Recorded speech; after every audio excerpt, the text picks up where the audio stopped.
ದಡದಲ್ಲಿ ಮೇಯುತ್ತಿತ್ತು.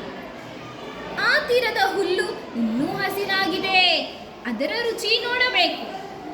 ನದಿ ದಾಟುವುದು ಹೇಗೆ ಎಂದು ಯೋಚಿಸಿತು. ಒಂದು ಮರದ ದಿಮ್ಮಿಯನ್ನು ನೋಡಿತು. ಇದರ ಮೇಲಿಂದ ನದಿ ದಾಟುತ್ತೇನೆ ಎಂದುಕೊಂಡು ಹೋಗುತ್ತಿದ್ದಾಗ ಆ ತುದಿಯಿಂದ ಇನ್ನೊಂದು ಮೇಕೆ ಬಂತು. ನಾನು ಮೊದಲು ಹೋಗ್ತೀನಿ, ಇಲ್ಲ ಇಲ್ಲ ನಾನು ಮೊದಲು ಹೋಗ್ತೀನಿ ಎಂದು ಎರಡು ಜಗಳ ಆಡುತ್ತಿದ್ದವು. ಆಗ ಒಂದು ಮೇಕೆಗೆ ಅವರ ತಾತ ಹೇಳಿದ ಕತೆ ನೆನಪಾಯಿತು.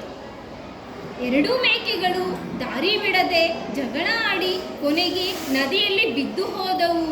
ಆ ಘಟನೆ ನೆನಪು ಮಾಡಿಕೊಳ್ಳಿತು ಒಂದು ಮೇಕೆ. ಇದು ಜಗಳ ಆಡುವ ಸಮಯ ಅಲ್ಲ, ಬುದ್ಧಿ ಉಪಯೋಗಿಸೋಣ.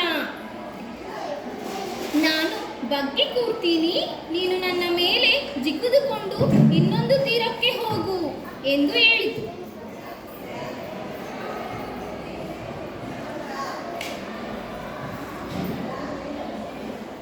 ಧನ್ಯವಾದ ಗೆಳೆಯ, ನೀನು ಬಹಳ ಬುದ್ಧಿವಂತ ಎಂದು ಹೇಳಿತು ಮೇಕೆ.